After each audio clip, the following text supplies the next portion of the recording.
Hi everyone. Well, we've come to the end of Nehemiah's story today, and we join the story as Nehemiah and all the people in Jerusalem decide to sign up to following God's commands. They all choose to sign up and promise God that they'll follow him and honour him with the way that they live.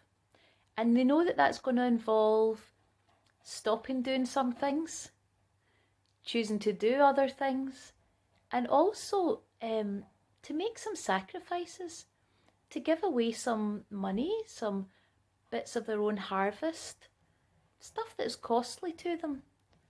So there was quite a lot involved in choosing to follow God, but they all wanted to do it, and they all signed up to do it. Well, next they decided to dedicate the walls. And actually, when it came to doing that, they were singing, and there was loads of music, loads of choirs, lots of joyful noise and lots of joy. And actually, the noise, the songs and the music, they travelled for miles and everybody could hear it, and they actually spread the joy for miles around when they were worshipping God. And actually, when it came to dedicating, they dedicated the leaders and themselves first, and then they dedicated the gates and the walls. What a great time that was. But after that happened, Nehemiah had to go back and see the king. So he left for a little while. That wasn't a problem. He knew everybody had chosen to follow God's laws, and it was great. But when he came back, well, one of Tobiah, remember Tobiah? Well, one of Tobiah's relatives who was in charge of making sure there was a big store for the food and the stuff that people had given to look after the people that were looking after the temple and other things like that. He was basically keeping the store, the food that was really meant to honour God.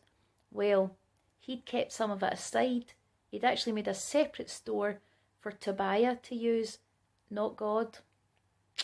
So when Nehemiah came back, he discovered that, and he had to sort that out, stop that from happening.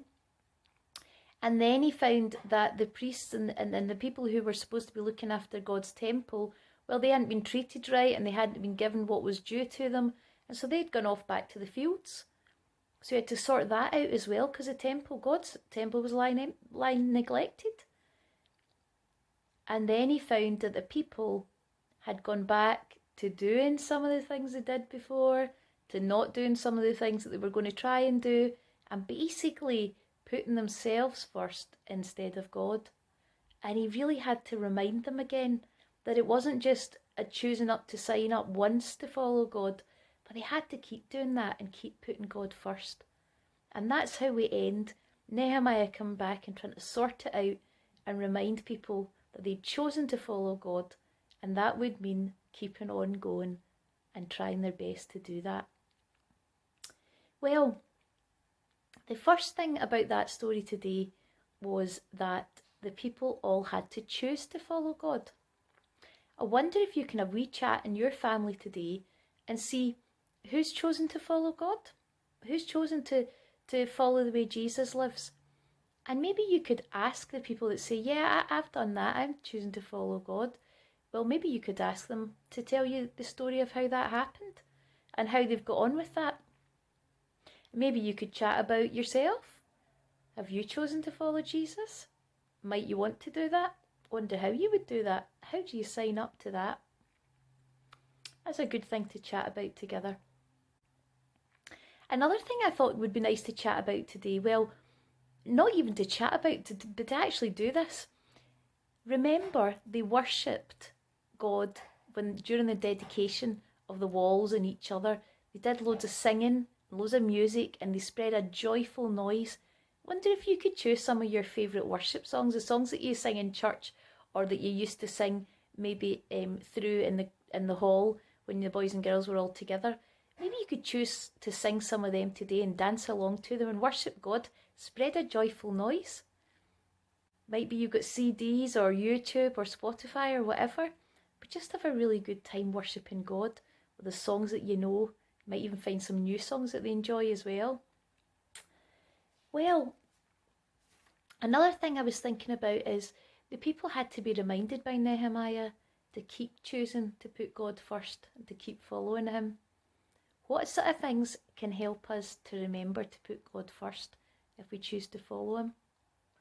Maybe you could make up a wee list to stick in your fridge to remind everybody in the family to put God first. And I've attached a little sheet that you can use to do that if you want as well. And I thought another thing that we were thinking about today was that they put some of their food aside, some of their money aside, to gather together to help to honour God in the temple, but also to look after each other and people who were working in the temple. And I wondered if maybe next time you're at the shops, you could think about when you're buying, when you're out looking for food for yourselves at the shops, maybe you could put a little bit aside for other people. Maybe you could donate to somewhere local that gives out food for people who need help. Or maybe you've not managed to get your shoebox sorted yet, but you want to do one of them. Maybe you could sort that out today. We've got another couple of weeks to get that sorted before we send them all off to cheer people up somewhere else in the world and remind them God loves them very much. And I'm leaving you with a wee challenge today. Last thing. We finished the story of Nehemiah. There's some really good stuff in it, and we've had some good fun thinking about it. And also it's been really helpful at times too. Could you make a video of the important bits of the story in Nehemiah? Could do it any way you wanted, using anything you wanted. You could maybe make that a project for this week. And if you do manage it, you could upload it to the Knightswood Baptist Church family chat on Facebook, or you could send it to me and I could do that for you. Might even be a prize for the most creative film. Have a good week, and I'll see you next week when we'll be doing something new, not Nehemiah.